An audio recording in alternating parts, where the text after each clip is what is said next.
Hi, welcome to Wholeheartedly for the Lord Bible Journaling with Sherry. Today I am using a little small journaling Bible that is sort of like an offshoot to my black Bible that I use. This one right here is getting really full, and it was the Bible that I purchased that you can do anything. Is my trial Bible, which ended up turning out to be a study Bible. So when I'm running out of space in that Bible, I use this Bible to do a scripture that may have been journaled in the other Bible. And I'm using a devotion that I read, and it says, "Don't take it personally," from Luke chapter 6, verse 33. This really ministered to me, and it took me a couple of days to really soak it in and think about this particular devotion. Okay, I want to keep the devotion in its context and not just give my personal experience or my own commentary on it. But what inspired this video was a devotion of the day that I get on my Tyndale app, and it just said, "Don't take it personally."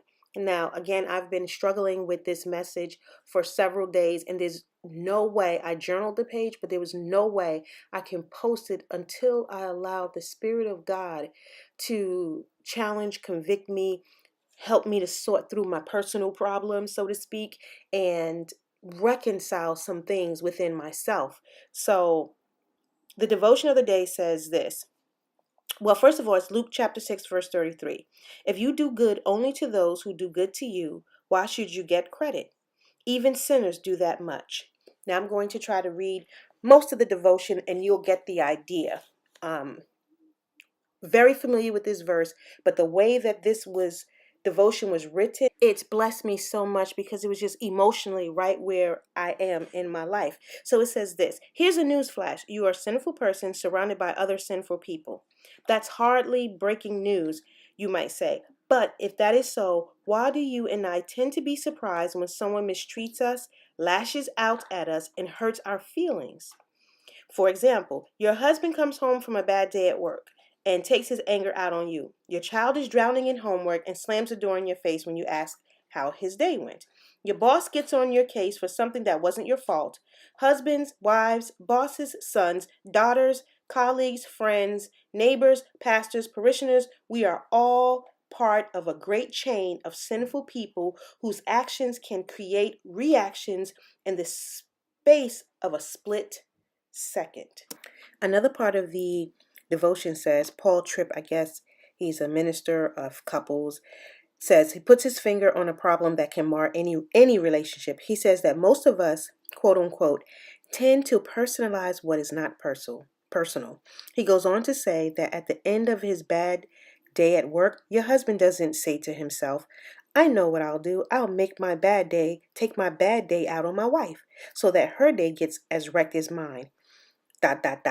You are living with a sinner, so you will experience his sin." And he just used that as an example, but it just goes across the whole spectrum of people. People have issues, people are dealing with things, and they're not necessarily lashing out at you. And my flesh kicked in because I just didn't want to accept that. I am like, well, people know what they're doing. They know when they hurt you. They know when they're mistreating you. But the whole thing is for me not to take personally when someone does something to me, because they are sinners by nature. So am I. So who am I to get upset? To go ahead and to forgive them and not respond in a quote unquote adversarial way. So instead of responding defensively and getting angry at what someone says or does, respond in love.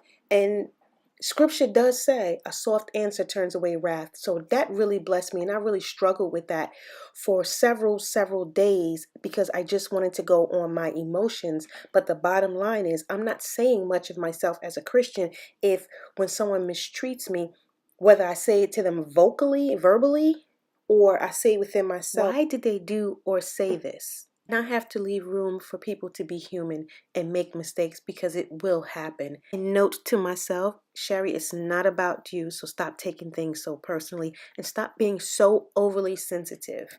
Truth moment, I don't know about you, but I'm sensitive to a fault. And so the Lord is working with me on that. And then finally, the article says that when we tend to be adversarial in our responses when someone does something to us, and when that happened, quote unquote, what motivates you is not the spiritual need of your spouse that God has revealed, but your spouse's offense against you, your schedule, your peace, dot, dot, dot. So your response is not for him, your response is against him. And I, thinking about situations where not pertaining to my husband, but life and other people, and my response should be for them and not against them. So I have to make a conscious decision not to take things personally and be overly sensitive to a fault. Thank you for listening and thank you for watching. And remember, if I can Bible journal, so can you.